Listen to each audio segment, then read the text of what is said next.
For 6 years Daniel Carter hated the woman he should have been searching for. Every Sunday after church, every quiet dinner, every long night when the wind hit the windows, his mother Ruth Carter told him the same story. Clara had left him. Clara had run off with Miles Harper. Clara had made him the joke of the whole county. At first Daniel refused to believe it. Clara was the woman who had kissed his hands before he left to work out of state. She was the woman who had promised to wait for him. But Ruth repeated the lie so many times with tears in her eyes and poison in her voice that Daniel's love slowly turned into shame. Then shame turned into anger. And finally anger turned into silence. He stopped saying Clara's name. He stopped asking questions. He let his mother bury the truth while he was still breathing. Then one late afternoon Daniel arrived in a poor dust-covered town outside West Texas. He was only passing through, or so he thought. Across the street, near a wooden table stacked with homemade bread, he saw a woman lowering her head against the sun. His heart stopped. Clara. She was thinner now. Tired. Her hands were cracked from work, her face marked by years he had never seen, and beside her stood a little boy holding onto her dress like she was the only safe place in the world. Then the child looked up. Daniel forgot how to breathe. Those eyes were not familiar. They were his. Daniel stood frozen on the far side of the street, the afternoon sun burning through the thin brim of his hat. For a moment the whole town seemed to fall silent around him. The old pickup trucks parked along the curb, the dusty storefront windows, the stray dogs sleeping near the gas station, even the wind pushing dirt across the road, all of it faded until there was only Clara. 6 years. 6 years of anger. 6 years of telling himself she had chosen another man. 6 years of letting his mother's words harden inside him like concrete. And now there she was. Not in fine clothes. Not laughing with the man Daniel had learned to hate. Not living the easy life his mother had described in her bitter whispers. Clara was standing behind a rough wooden table, wrapping small loaves of bread in clean cloth and placing them into a basket. Her dress was faded from too many washings. Her hair was pinned back carelessly with loose strands falling against her cheeks. Her hands moved quickly but not lightly. They were tired hands, working hands. Hands that had carried more than Daniel could understand from across the street. He remembered those hands. They had once straightened his collar before he left home. They had packed food for his journey. They had held his face and told him to come back safe. Daniel swallowed hard, but his throat felt closed. Clara turned slightly, reaching for another piece of bread, and the sunlight touched her face. She looked older than she should have. Not old in years but in sorrow. There was a quiet sadness in her eyes, the kind that does not beg to be noticed because it has already learned nobody is coming to help. Daniel took one step forward. Then the little boy moved. He came from behind the table with a torn sleeve and flour on his cheek, holding a piece of bread in one hand. He pressed himself against Clara's side like the world was too large unless she was near. Clara looked down at him and the hardness in her face softened immediately. That was the first thing that broke Daniel. Not the poverty. Not the dust. Not the years written across her face. It was the tenderness. Clara bent down, wiped the flour from the boy's cheek with the back of her fingers and smoothed his hair as if that small gesture was the only peace she had left in the world. The child whispered something Daniel could not hear. Clara nodded, then smiled faintly. Daniel had dreamed of seeing Clara again 1,000 times. In every dream he had shouted, accused, demanded answers. He had imagined standing tall before her, making her explain why she had ruined him. But now with the truth only a few yards away he could not move. Because the little boy lifted his head. And when those dark eyes met Daniel's from across the road, something inside him collapsed.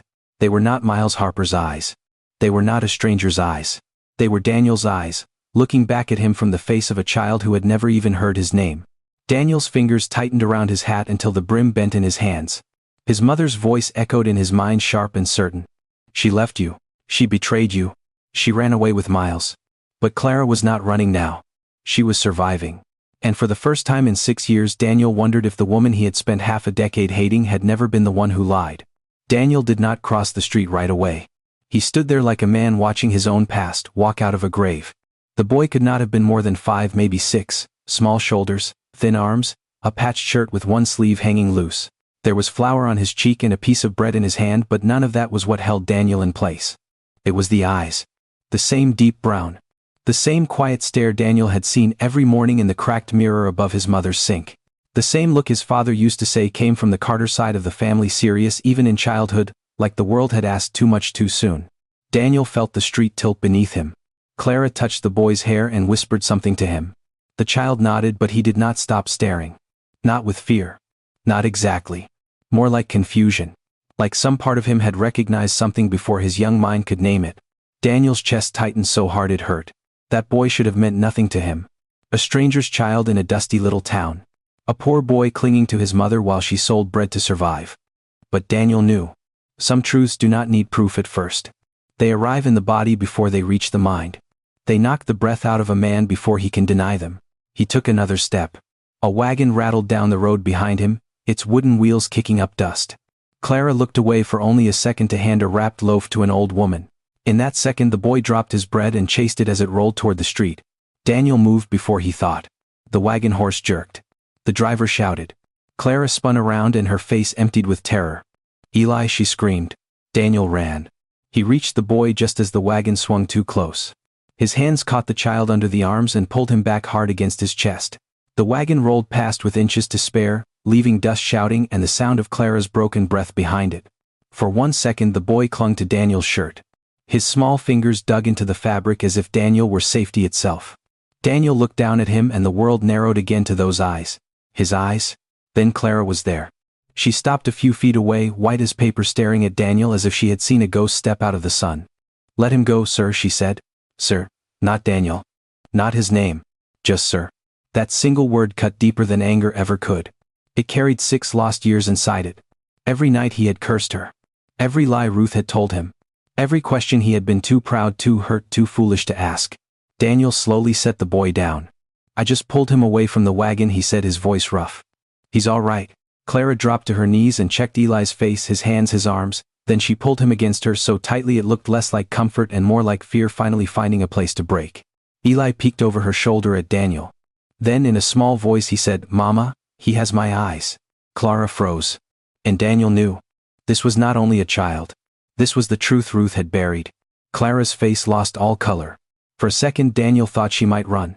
Not because she was guilty, not because she had anything to hide, but because the truth had stepped into the road before either of them was ready to face it.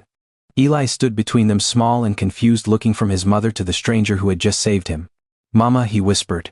Clara pulled him close, one hand pressed against the back of his head, the other gripping his shoulder like she was afraid the world might steal him too. Daniel wanted to say something. Anything. But the words caught in his throat because memory came rushing in faster than breath. 6 years earlier he had left that old family farm with a simple promise. I'll be back soon. He had not left because he wanted distance from Clara. He had not left because marriage had scared him. He had left because the Carter land was dying under debt. That year the crops had failed. The rain came too late, then too hard. The tractor broke twice in 1 month. The fence posts were rotting, the barn roof leaked, and every tool in the shed looked older than Daniel himself. At night Ruth sat at the kitchen table with bills spread out in front of her like bad news that had learned to multiply. If you don't bring money home, she told him again and again, Mr. Whitaker will take the last acres your father left us. Daniel had believed her. He was young, proud, and desperate to prove he could save everything, the farm, the family name, and the little life he had just begun with Clara. He could not stand the thought of his new wife spending her first months of marriage listening to threats, counting coins, and wondering which piece of land would be taken next. So he accepted work 2 states away, loading feed sacks, sleeping in a crowded bunkhouse, eating whatever he could afford, telling himself every hard night was just one step closer to home. The morning he left, Clara packed food for him in a clean towel. Her hands moved carefully, almost tenderly, as if folding bread could keep him safe. Then she tucked a small silver cross into the inside pocket of his jacket. So you come back whole, she said. Daniel remembered smiling at her, trying to look braver than he felt. I'm coming back before you have time to miss me. Clara did not cry in front of him. She only stood by the gate in her faded blue shawl, watching him walk down the road until the dust swallowed him. Now, 6 years later, Daniel stood in another dusty town, staring at the woman he had left behind and the boy he had never known existed. And for the first time, the promise he had made that morning did not sound like love. It sounded like a door closing. What Daniel never knew was that the morning he left did not end at the gate. For Clara, it stayed alive long after the dust settled behind him. She kept standing there even when she could no longer see his shoulders, even when the road became empty, even when Ruth called from inside the house and told her there was work to do. Clara went back in quietly. She folded the towel Daniel had used for breakfast. She washed his cup. She touched the back of the chair where he had sat, and for the first time since their wedding the house felt too large for one heart to carry.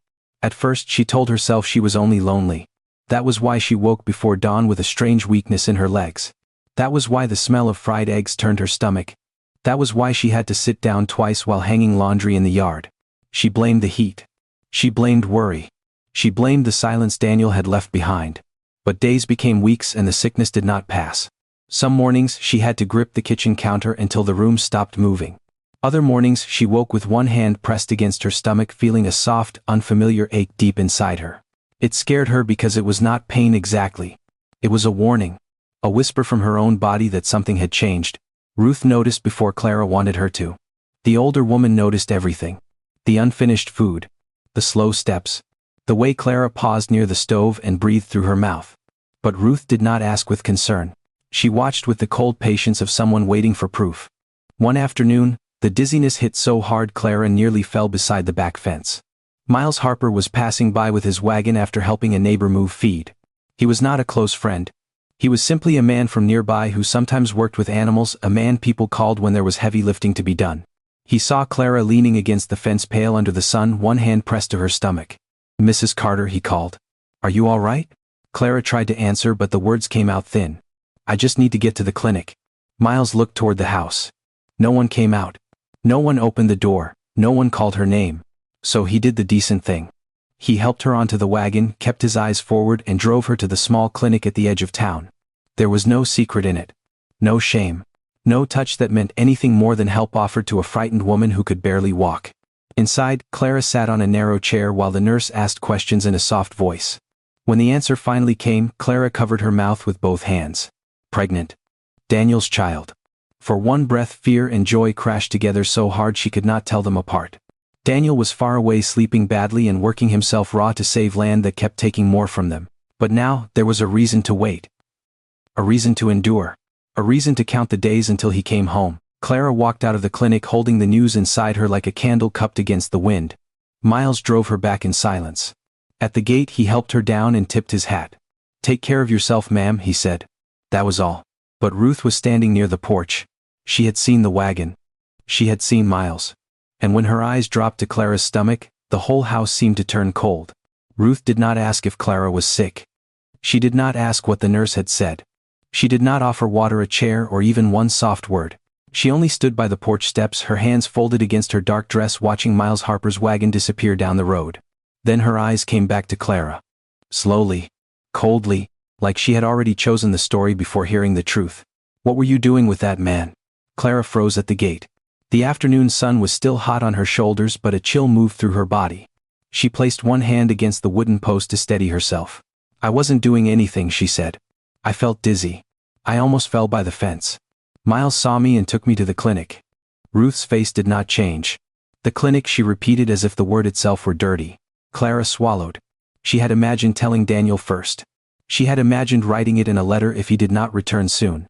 She had imagined his face when he learned there was a child coming, their child, a small life born from the love they had promised to protect. But Daniel was not there. Only Ruth.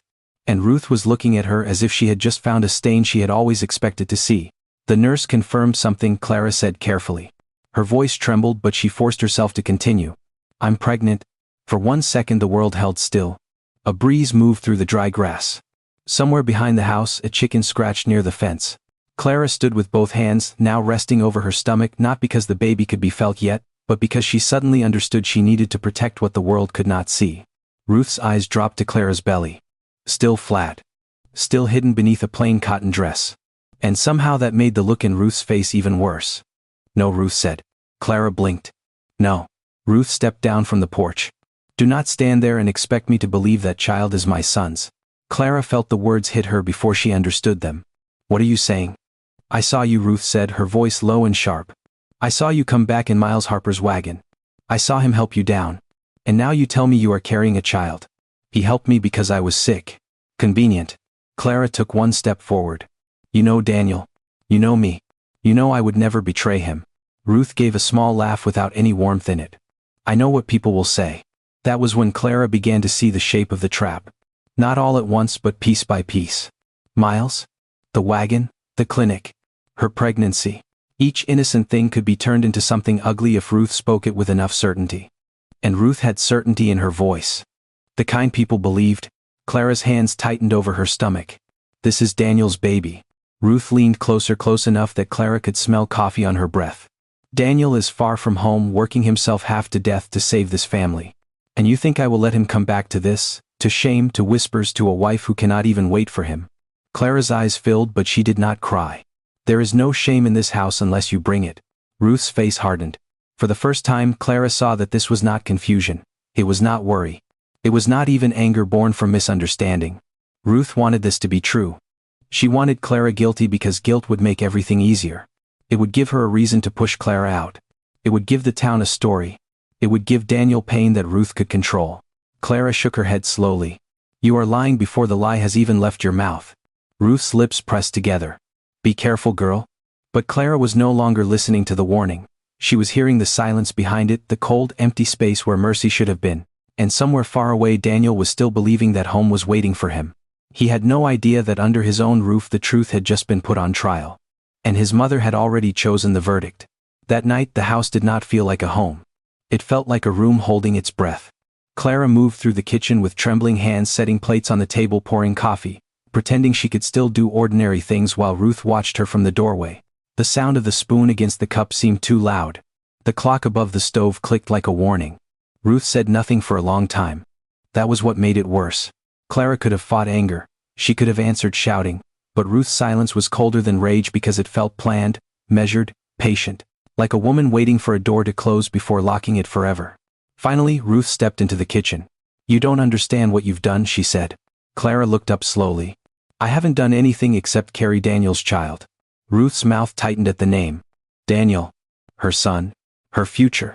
Her last hold on land that had once meant pride and now meant survival.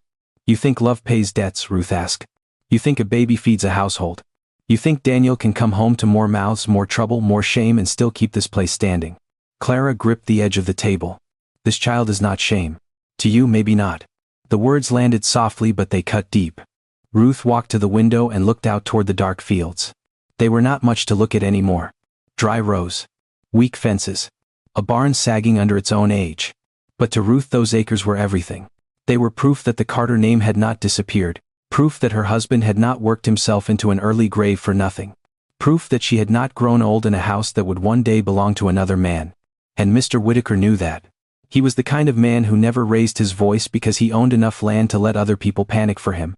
He held notes, favors, promises, and pieces of paper that could turn a family's life upside down. He had wanted Daniel tied to his family for years, not through friendship, not through kindness, but through marriage. His youngest daughter, Evelyn Whitaker, was quiet, properly raised, and connected to money Ruth could almost taste when people spoke her name. Mr. Whitaker had made it clear without ever needing to say too much, if Daniel married Evelyn, part of the Carter debt could disappear. The pressure on the land would ease. The farm could breathe again. The Carter name would stand beside the Whitaker name and Ruth would not have to spend the rest of her life watching everything slip through her fingers. To Ruth that was not cruelty. That was strategy. That was survival. And Clara, without knowing it, had been standing in the way from the very beginning. A poor wife with soft eyes and empty hands. A girl Daniel loved too much. A girl who made him think with his heart when Ruth needed him to think about land debt and reputation. But now Clara was more than an obstacle. She was carrying a child. Daniel's child. A baby would anchor Daniel to her forever. A baby would ruin Ruth's plan before it could bloom. A baby would make Evelyn Whitaker impossible and Mr. Whitaker's mercy vanish like rain on hot dirt. Ruth turned from the window. Her face was calm now, almost peaceful, and that frightened Clara more than anything she had said. You came into this house with nothing, Ruth said. And now you want to take my son's future too. Clara stood very still. No, she whispered. You want to sell it. Ruth's eyes sharpened. Clara's voice shook but she kept going. You don't want Daniel safe. You want him useful. You want him married to Mr. Whitaker's daughter so the land stays yours and the town keeps respecting your name. For the first time Ruth looked truly angry. Not because Clara was wrong. Because Clara had seen her clearly. Ruth stepped closer, her voice low enough to sound like a prayer and cruel enough to sound like a sentence. When Daniel comes back he will be tired. He will be ashamed. He will hear the whispers. And when I tell him what I saw, he will believe his mother before he believes a woman who came home in another man's wagon. Clara's breath caught. There it was. Not suspicion. Not misunderstanding. A decision. Ruth had not found a lie. She had chosen one. By morning, Ruth had stopped pretending there was still a conversation to be had. Clara found the bag beside the front door just after sunrise. It was not packed with care. It was not packed like someone leaving home with dignity.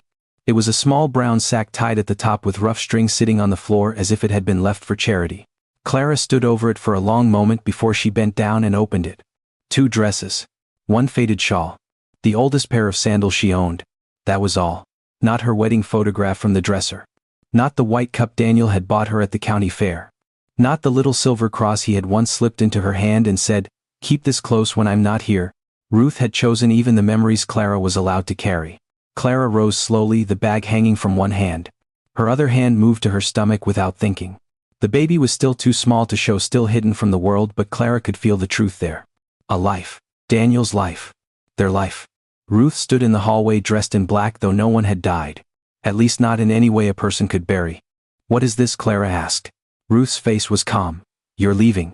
Clara stared at her. "No." The word came out quiet, but it did not break. Ruth's eyes narrowed. "This is my home," Clara said. "Daniel brought me here as his wife. I am not walking out because you decided to tell a lie. A home does not belong to a woman who stains a family name before her husband can even defend himself." Clara flinched, but only for a second. Then she looked past Ruth down the hallway toward the bedroom where Daniel's work shirt still hung on a hook. She thought of him coming home, tired, sunburned, proud because he had earned enough to save them a little longer. She thought of his face if he walked through that door and found her gone. He would look for her. He had to. So, Clara set the bag down. "I'll wait for him." Ruth gave a low laugh. It had no joy in it. "No, you won't." That was when Clara heard movement outside. A truck door closing. Boots on the porch. Ruth had not come alone to her own cruelty. Her cousin stood near the steps, hat in his hands, looking anywhere but at Clara. An old ranch hand waited by the gate. Two women from nearby stood in the yard with their arms folded, pretending their silence made them innocent. No one shouted. No one struck her. That was the cleanest kind of cruelty. The kind that leaves no bruises for anyone to point at later. They did not drag Clara out like a criminal. They simply surrounded her with enough shame that the door behind her became smaller than the road ahead. Clara picked up the bag because there was no one there brave enough to stop Ruth. At the threshold she turned back one last time. "Tell Daniel I'm carrying his child." For the first time that morning Ruth's face changed. Just a little? Not with regret. With irritation. As if Clara's truth had become an inconvenience. "I won't poison my son's heart with another one of your lies." Clara's lips parted, but no sound came. There was nothing left to say to a woman who could look at an unborn grandchild and see only an obstacle. So, Clara stepped off the porch. The dirt was cold beneath her worn sandals. The sun had barely risen, but already the road ahead looked endless. Behind her the house stood quiet, holding everything she had lost. Her marriage. Her pictures. Her cup. Her place at the table. But not her child. Ruth could take the roof. She could take the story. She could take Daniel's name from Clara's mouth and twist it into something ugly. But she could not take the small heartbeat Clara carried beneath her hands. Clara walked away without looking back again. And behind her Ruth closed the door. When Daniel came home months later, he carried hope like a man carrying fire through rain. His hands were split from work. His shoulders had gone lean from long days loading feed sacks and sleeping badly in a bunkhouse that smelled of sweat, dust and old blankets. He had saved every dollar he could. Some bills were folded inside his shirt close to his chest as if the money itself had a heartbeat. All the way back he thought of Clara. He imagined her standing at the gate in that blue shawl.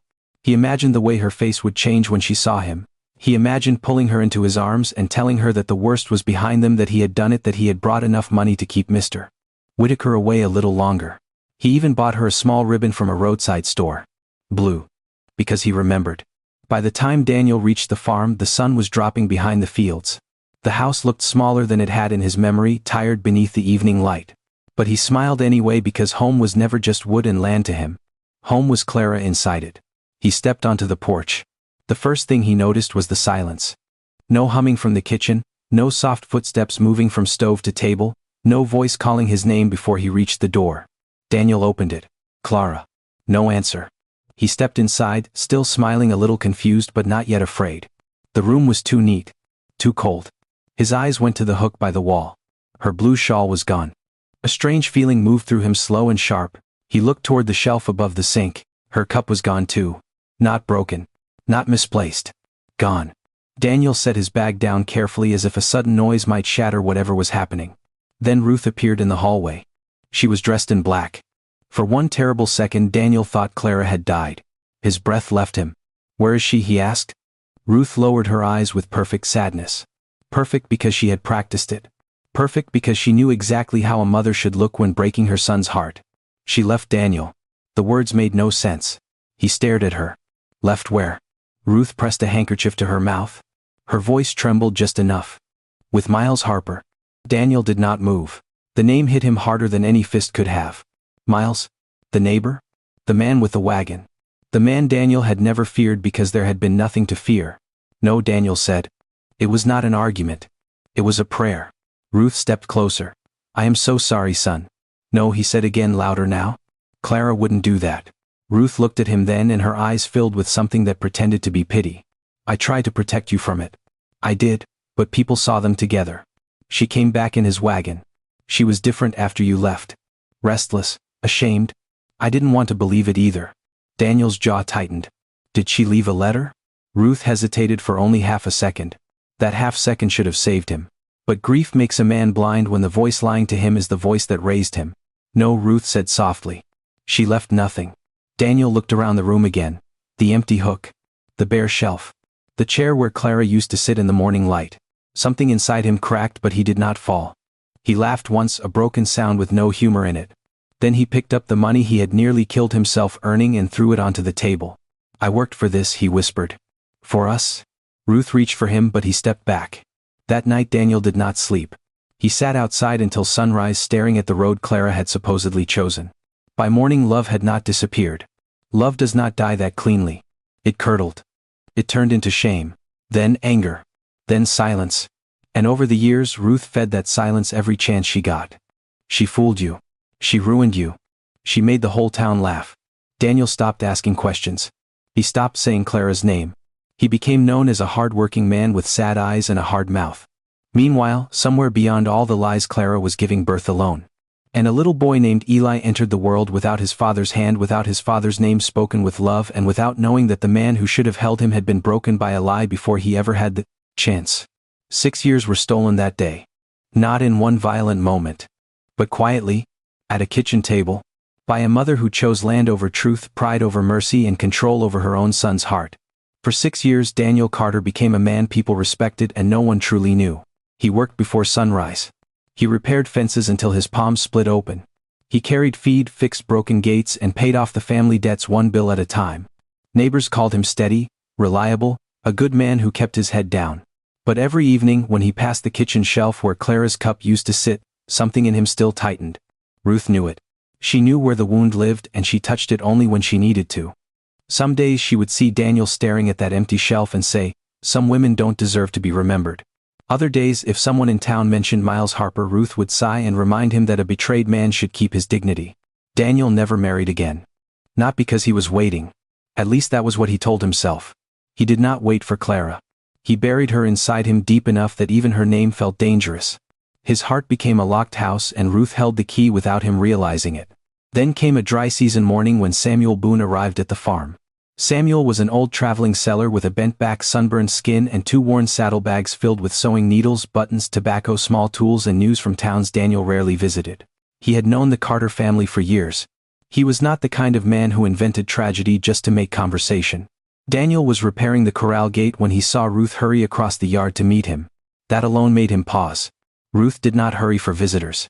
Samuel took off his hat and said something too low for Daniel to catch. Ruth's shoulders stiffened. Then she glanced toward Daniel with a look he had never seen on her face before. Not anger. Not impatience. Fear. Daniel set the hammer down. What's going on? He asked. Ruth answered before Samuel could. Nothing, she said quickly. The old man is tired. He's talking nonsense. But Samuel did not look like a man talking nonsense. He looked like a man carrying news he wished he could put back into his mouth. Daniel wiped his hands on his jeans and stepped closer. Samuel. The old man swallowed. His fingers twisted around the brim of his hat. Son, he said gently, a few weeks back, I passed through a little place called Fairview. The name meant nothing to Daniel. Not at first. Then Samuel continued. There was a woman there selling bread near the square. She looked a whole lot like Clara. The yard seemed to lose all sound. Even the wind felt like it stopped moving. Ruth turned on Samuel. That's enough. But Daniel was no longer looking at his mother. He was looking at the old man as if one more word might either save him or destroy him. Was she with Miles? Daniel asked. Samuel shook his head slowly. No speech. No explanation. Just that one quiet movement. And somehow it cracked 6 years of Ruth's story straight down the middle. Daniel's mouth went dry. She was alone. Samuel's face changed. Pain crossed it, soft and heavy. No, he said. Not alone. Daniel felt his fingers go cold. Samuel looked down at his hat. There was a boy with her. Little thing. Maybe 5. Almost 6. Behind Daniel, Ruth stepped forward. I said that's enough. But Daniel did not move. Inside his mind, the years began lining up by themselves. 6 years since Clara vanished. A boy of 5, almost 6. Clara's pale face in the mornings before Daniel left. The way she had leaned against the porch rail once, smiling weakly, telling him she was only tired. He had believed her because he was young, in love, and in a hurry. Now, the memory returned with teeth. Daniel turned to his mother. For the first time in 6 years, he did not speak like an obedient son. He spoke like a man hearing the first crack in the wall he had built his whole life against. Why didn't you want me to hear that? Ruth opened her mouth. No answer came. And that silence was worse than a confession. Ruth took too long to answer. That was what Daniel noticed first.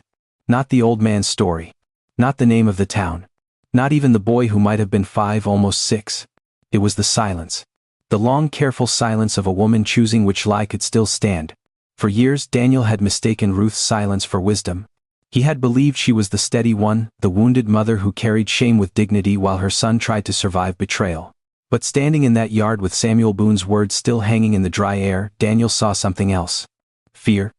His mother was afraid of a woman she claimed had destroyed him. Fairview is far, Ruth finally said. Old men confuse faces. You are not going to chase a shadow? Daniel stared at her. A shadow, he repeated. Ruth lifted her chin. That woman already took enough from you. Daniel let out a quiet laugh, but there was no humor in it. It sounded like something breaking. 6 years ago you told me Clara left with Miles. She did. Then why are you scared I might find her alone? Ruth's fingers tightened against her apron. Samuel lowered his eyes. He knew he had said enough. Maybe too much. He shifted his hat in his hands and backed away from the gate like a man leaving a house before lightning struck it. I only told what I saw, he murmured. Then he walked down the road, his saddlebags bumping softly against his sides, leaving mother and son alone beneath a sky too bright for secrets. Ruth stepped closer to Daniel. If you go, she said, you will come back carrying more shame than you left with. Daniel looked toward the fields. The same fields he had worked himself raw to save. The same land Ruth had used like a chain around his neck. Dry rows. Lean fences, dust rising in the wind. For years he thought this place was all he had left. Now it looked smaller. Not because the land had changed. Because the lie around it had begun to crack. I'm not going for shame, Daniel said. I'm going for the truth. Ruth's voice sharpened. And if that truth breaks you? Daniel swallowed. His throat burned. He thought of Clara's blue shawl. The empty hook on the wall. The little boy Samuel had described. 5 years old? Almost 6. Then I would rather break with the truth, he said, than stay whole inside a lie. Ruth did not slap him. She did not cry. She did not beg. Somehow that hurt more. She only stood there, cold and still, as if she had already begun deciding how to survive whatever came next. That night Daniel did not eat. He went to his room and packed like a man preparing for judgment. One clean shirt, a spare pair of jeans. The little money he had hidden beneath a loose floorboard. He held the blue ribbon he had bought for Clara years ago, the one he had never given her, and for a moment his hand trembled. Then he put it in his pocket. He sat on the edge of the bed until the house grew quiet. He looked at his hands under the moonlight. Hard hands. Working hands. Hands that had fixed fences, lifted sacks, buried pain. Hands that might never have held his own son. Before sunrise, Daniel stepped into the hallway. Ruth was waiting by the front door. Of course she was. You still have time, she said. Daniel placed his hat on his head. No, mother, he replied. I'm 6 years too late. He opened the door. The morning air was cold. The road stretched ahead, pale and empty, leading toward Fairview and whatever truth waited there. Behind him, Ruth stayed inside the house, silent as a locked room. Daniel did not look back. With every step he heard her warnings. With every step he saw Clara's face as he remembered it. Young, hopeful. Watching him leave through dust and sunlight. By noon, the town appeared ahead, poor and sunburned, with peeling walls and tin roofs shining under the heat. Daniel walked past fruit stands, dry peppers, old men in the shade, and women selling bread wrapped in napkins. Then he saw her. Clara stood at a table near the square, her head lowered, her hands moving over a basket of bread. And beside her stood a little boy. Daniel stopped breathing. The truth had a face. And it had his eyes. Daniel saw the boy before Clara saw him. Eli was standing beside the bread table, tossing a little cloth ball against the side of a low wall and catching it with both hands. He laughed to himself, the kind of small, bright laugh children make when they have learned to be happy with almost nothing. Clara was busy with a customer wrapping bread in paper, counting a few coins into her apron pocket. Her head was lowered. Her shoulders were tired. She did not see the ball slip from Eli's hands. It bounced once, then rolled into the street. Eli, Daniel whispered, though he had no right to say the boy's name. But Eli was already running after it. At the corner, a wagon loaded high with firewood came rattling into the square. The horse pulling it was nervous, jerking its head and kicking dust into the air. The driver shouted for people to move, but the wagon was coming too fast, its wooden wheels striking the hard road with a sound that cut through the marketplace. Clara turned at the shout. Her eyes found the empty spot beside her table. Then she saw Eli in the road. Eli, she screamed. Daniel did not think. He ran. The world narrowed to the child bending for the ball, the horse lunging forward, the wagon tilting under the weight of the wood. People shouted, but no one moved fast enough. Daniel's boots hit the dust hard. His heart slammed once, twice, and then he reached the boy. He caught Eli around the waist and lifted him off the ground just as the wagon tore past. A piece of firewood slid loose and crashed onto the road, splintering near Daniel's feet. Dust swallowed them both. For one breath there was no square, no crowd, no past, no lie, no Ruth Carter whispering poison into his ear. There was only the small weight of a child in his arms. Eli went stiff against him, shocked and silent. Then his little fingers grabbed Daniel's shirt and held on. The grip was small, but it struck Daniel harder than the wagon ever could have. It felt natural, terrifyingly natural. As if the child's body had found safety before either of them understood why. Daniel looked down. Those eyes? Again? Closer now. Not a memory across the street. Not a shadow in the sun. A living child breathing hard, staring up at him with Daniel's own eyes. Then Clara reached them. She stopped so suddenly it was as if the sight of Daniel holding her son had turned her bones to stone. Her face went white. Daniel lifted his gaze to her, and for the first time in 6 years they truly looked at each other. Neither one said the other's name. Maybe because a name would have made the moment too real.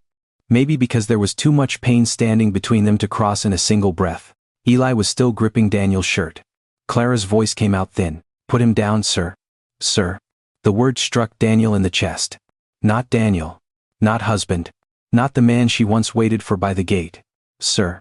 Inside that one word lived 6 stolen years. Every night he had cursed her in silence.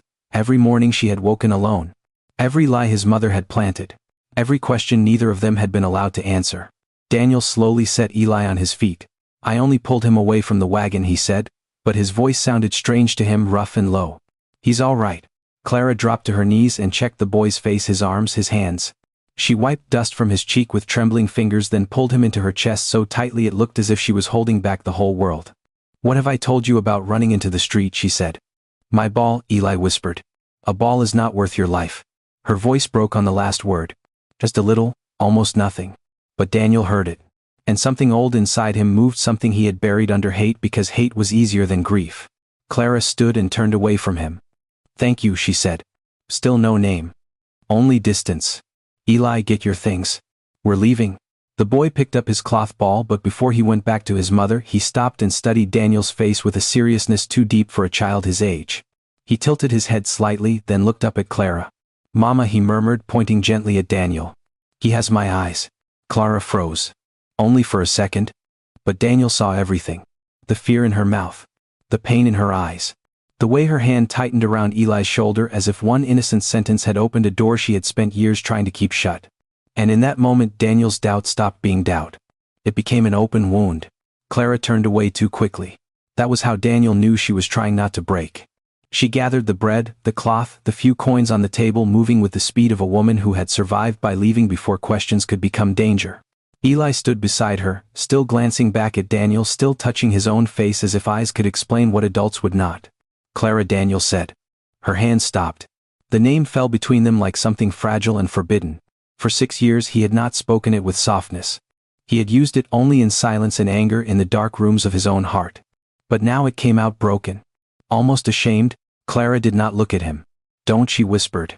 Daniel stepped closer, slow enough not to frighten Eli. Is he mine? The question seemed to steal the air from the whole square. Clara closed her eyes. Eli looked up at her. Mama. She knelt in front of him, forced a smile that did not reach her eyes, and brushed dust from his sleeve. Go sit by Mrs. Bell for a minute, sweetheart. The old woman who had bought bread earlier reached for Eli's hand. He hesitated, then went with her, still watching Daniel over his shoulder. Only when the boy was far enough away did Clara stand. Her face changed then. The gentle mother disappeared, and in her place stood a woman who had carried too much pain for too long to make it pretty. Yes, she said. Daniel felt the word enter him slowly like a knife taking its time. He had imagined the answer. Feared it. Needed it. But hearing it from her mouth nearly dropped him to his knees. Clara's eyes filled but her voice stayed steady. He is your son. Daniel looked toward Eli. The child was sitting on a low bench, swinging his legs, holding his cloth ball against his chest. A small boy. His boy. Alive for 6 years in a world Daniel had never entered. I didn't know, Daniel said. Clara gave a bitter little breath. Of course you didn't. The words were not shouted, but they struck him harder than shouting would have. I came back, he said. You were gone. I was thrown out. Daniel's eyes moved back to hers. Clara nodded, slow and painful. Your mother packed a bag for me before sunrise. 2 dresses, an old shawl, worn sandals. Nothing else. She wouldn't let me take our wedding picture. She wouldn't let me take the cup you bought me. She decided what pieces of my life I was allowed to keep. Daniel's mouth opened but nothing came out. She told me she would say I ran away, Clara continued. I begged her to tell you about the baby. I stood at that door and told her I was carrying your child. Her voice cracked for the first time. She said she would not poison your heart with another one of my lies. Daniel staggered back half a step. The square was still moving around them, people buying, talking, passing by with baskets and folded newspapers, but none of it felt real anymore. The only real thing was Clara's face and the child sitting a few yards away with Daniel's eyes. And Miles, he asked, though now he almost hated himself for saying the name. Clara's expression hardened. Miles Harper took me to the clinic because I was dizzy and nearly fainted by the fence. That is all. He never touched me. He never dishonored you. He never asked anything of me. He helped a scared woman get medical care when no one in your house came outside. Daniel shut his eyes. Ruth's voice rose in his memory. With Miles.